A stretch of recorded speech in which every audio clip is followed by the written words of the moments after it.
अगला हमारे पास जो टूल है वो है ट्रेस टेबल। ट्रेस टेबल क्या होता है? ट्रेस टेबल के अंदर जाने से पहले थोड़े से कंसेप्ट जो हैं वो रिवाइज कर लें, ठीक है। एल्गोरिदम क्या होता है? Sequence of step by step जो फर्दर सब डिवाइड ना हो सकें, और किसी काम को डिवाइड करने के लिए जो स्टेप्स लिखे जाते हैं, ठीक है, वो आपके एल्गोरिदम कहलाते हैं। ड्राई रन क्या होता है? आपका एक सेक्शन है जिसके अंदर प्रोग्राम को आप बैठ के पेपर के ऊपर मैनुअली चेक करते हैं कि आपके प्रोग्राम की इनपुट क्या होगी और उसके एक्चुअल मेमोरी के अंदर वैल्यूज जो है वो क्या आ रही है, ठीक है। उस ड्राई रन को मेक श्योर करने के लिए जो टूल यूज़ किया जाता है वो ट्रेस टेबल कहलाता है।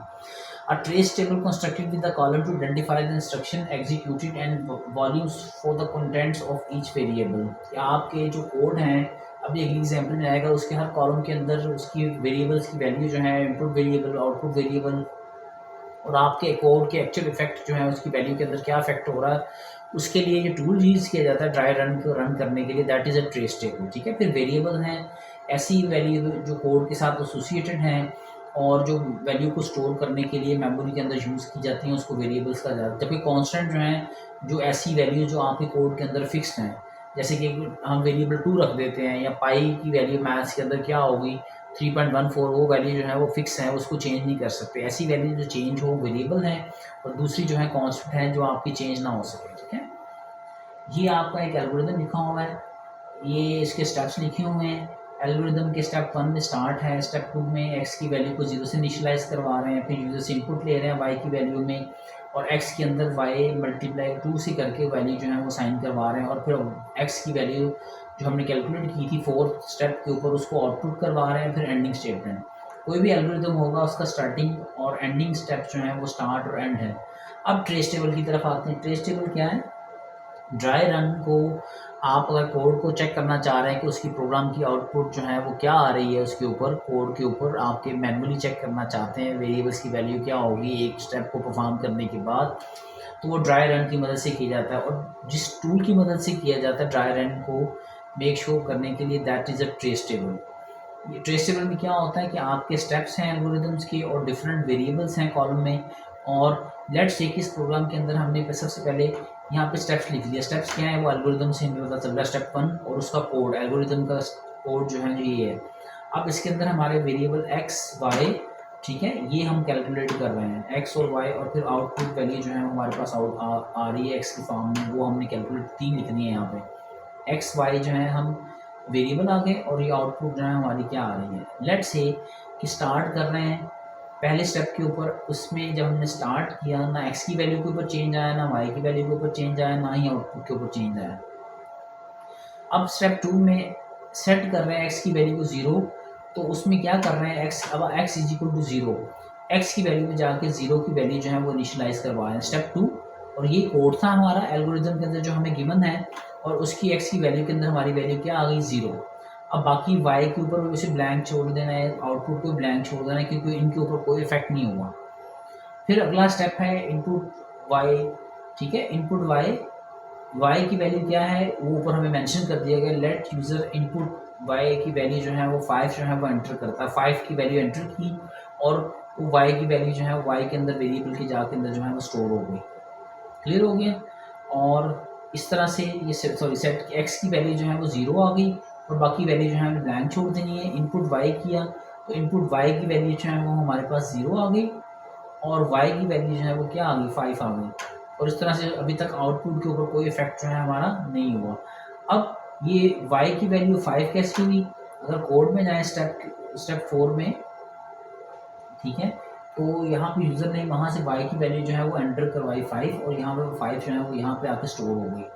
अब स्टेप 4 के अंदर x is equal to y multiply by 2, y की वैल्यू क्या है हमारे पास 5, और x की वैल्यू हमारे पास क्या है, एक हमारे पास वैल्यू कांस्टेंट। 5 को 2 से मल्टीप्लाई करेंगे तो x की वैल्यू जो है वो एक्चुअल मेमोरी के अंदर क्या हो जाएगी 10, और आउटपुट में अब लास्ट स्टेटमेंट हमारे पास आउटपुट x की वैल्यू हमारे पास क्या थी 10 है, हमने लास्ट में कोड में एग्जीक्यूट की थी, और y की वैल्यू भी हमारे पास 5 है, और आउटपुट में अब आउटपुट है, आउटपुट से कोड रेलिवेंट है, तो ये आउटपुट के अंदर जो x की वैल्यू थी वो आउटपुट कोड में जाके आउटपुट जो है 10 जो है वो डिस्प्ले हो जाएगी, और एंडिंग के ऊपर जाके आपकी इसके ऊपर कोड के ऊपर इन वेरिएबल्स की वैल्यू में कोई इफेक्ट नहीं हुआ, तो उसको ब्लैंक जो है वो छोड़ दें। एक और अगला एल्गोरिदम लेते हैं इसको फर्दर समझने के लिए। एग्जाम्पल 2 है, एक एल्गोरिदम लिखा हुआ है कि take 5 input from the user, calculate and display their sum and average without using for loop with you loop. अब स्टेप 1 और स्टेप 2 हमें एल्गोरिदम गिवन है, ये वाला दे दिया गया हमें, ठीक है। स्टार्ट है और एंडिंग है, मैंने बताया था कोई भी एल्गोरिदम होगा उसका स्टार्टिंग और एंडिंग जो है, स्टार्ट और एंड स्टेटमेंट आएगी। अब उसके दरमियान है 5 वैल्यू जो है हम यूजर से इनपुट ले रहे हैं। इनपुट क्या है, number 1, number 2, number 3, number 4, number 5, user से 5 वैल्यू जो है हमने इनपुट ले ली है, ठीक है। अगले स्टेप में है सम इज इक्वल टू, सम की वैल्यू को इनिशियलाइज करवा दिया 0 से, एवरेज को भी 0 से इनिशियलाइज करवा दिया। टोटल नंबर हमारे पास 5 हैं, 5 यूजर्स हैं जिनसे हमने डाटा जो है वो इनपुट करवाया, तो 5 वैल्यू जो है वो हमने फिक्स कर दी है। फिर इनपुट लेंगे यूजर से, input number 1, number 2, number 3, number 4, number 5, मैंने बताया था कोमा सेपरेटेड वैल्यूज़ की मदद से हम मल्टीपल यूज़र से उसकी वैल्यू जो है वो यूज़र से इनपुट ले सकते हैं। अब अगले स्टेप 5 के अंदर है सम कैलकुलेट कर रहे हैं, ठीक है। इन 5 नंबर को हमने जो ऊपर यूज़र से इनपुट ली थी उनको ऐड किया है और अगले स्टेप में उनकी एवरेज कैलकुलेट की है। सम को डिवाइड कर दे टोटल नंबर कितने थे हमारे पास, फिक्स थे 5।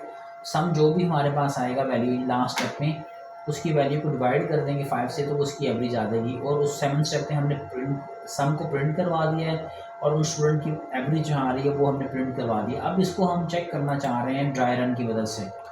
ड्राई रन को चेक करने के लिए आपका कोड जो है जो टूल यूज़ किया जाता है that is a trace table. अब हम अज्यूम कर रहे हैं कि नंबर 1 25 एंटर किया, नंबर 2 17, नंबर 3 34, नंबर 4 9 और लास्ट नंबर जो है 5th नंबर जो है 75 जो है हमने एंटर किया है। अब दोबारा से ट्रेस टेबल बनाएंगे, एक कॉलम के अंदर उनके स्टेप्स जो हमें एल्गोरिदम से आए हैं, ये देखिए इनसे स्टेप से हमारे पास स्टेप नंबर आ गए हैं। और अगले कॉलम में ये कोड, एक्चुअल एल्गोरिदम का कोड, ये भी एल्गोरिदम के अंदर गिवन है कि यहाँ फर्स्ट कोड लाइन के ऊपर कोड है स्टार्ट, सेकंड लाइन के ऊपर ये कोड है। ये हम इस तरह से हर लाइन के ऊपर डिवाइड करके वो कोड जो है वो लिख दिया। अब हम चेक करते हैं हमें कितने नंबर ऑफ वेरिएबल चाहिए। इस कोड के अंदर हमने आइडेंटिफाई करना है कि 5 नंबर हमने यूजर से इनपुट करवा रहे हैं, ये 5 मार्क नंबर, और उसके बाद छठा 6 नंबर जो है वो दैट इज सम, फिर एवरेज और फिर टोटल नंबर, ठीक है। ये हमने जाके देखें नंबर 1 से नंबर 5 तक करवा लिया, फिर सम और एवरेज चाहिए, फिर टोटल नंबर जो हमने कैलकुलेट करवाया था, और ये देखें टोटल सम कितना आ रहा है और उनकी एवरेज क्या आ रही है, वो यहाँ पे हमने इस तरह से कॉलम वाइज जो है वो लिख दिया और फाइनल में आउटपुट जो है वो क्या आ रही है। अब स्टार्टिंग 1 दी, स्टार्ट लिखा कोड का।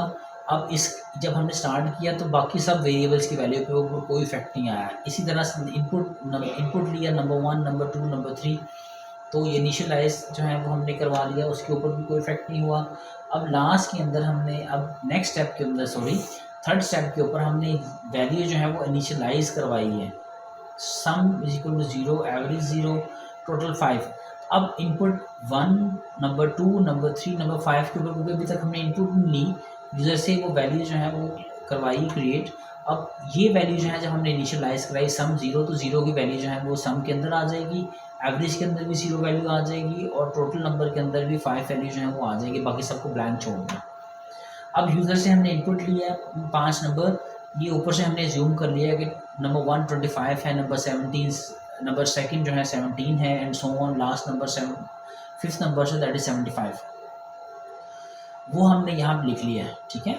और उसको कैलकुलेट करने के बाद बाकी वैल्यू जो है सम की वैल्यू में कोई चेंज नहीं हुआ, एवरेज की वैल्यू में कोई चेंज नहीं हुआ, टोटल नंबर जो है वो भी ऐसे आगे, आउटपुट हमारे पास कोई भी नहीं, so that we are living it blank. अगले स्टेप में लिया, उसमें जाके सम के अंदर चेंजिंग आएगी, 25 नंबर जो है वो हमने ऐड किए हैं, ठीक है। और वो जाके सम के अंदर जो है वो जाके हमने उसको कैलकुलेट किया और उसकी वैल्यू जो है वो 160 जो है हमने स्टोर कर ली है, 160 आएगा यहाँ पे 160, सही। अब यहाँ पे एवरेज अभी तक कैलकुलेट नहीं की हमने, अब अगले स्टेप में हमने एवरेज कैलकुलेट करनी है। एवरेज है सम डिवाइड बाय टोटल नंबर। अब बाकी सब वैल्यू जो है वहीं आ रही हैं। अब 160 को जब 5 से डिवाइड करेंगे टोटल नंबर पे, तो 32 जो है वो आपका आ जाएगा आंसर के अंदर। फिर इस प्रिंट सम को प्रिंट करवा दें। सम इज़ 160 जो है वो आ रहा है और एवरेज जो है वो आपकी 32 आ रही है, ये हमने प्रिंट करवा दिया और इस कॉलम पे आपका इफेक्ट आया। बाकी तमाम वैल्यू जो हैं वो एज इट इज़ रहेंगी क्योंकि उसका बाकी कोड के ऊपर कोई इफेक्ट नहीं है। और लास्ट में जाके हमारी एंडिंग स्टेटमेंट है और वो हमने क्या कर दिया, ब्लैंक छोड़ दी। इसी तरह से ये एल्गोरिथम 3 है, ठीक है। इसकी प्रैक्टिस करें। ये कोड है, इसका ट्रेस टेबल जो है वो बनाएं।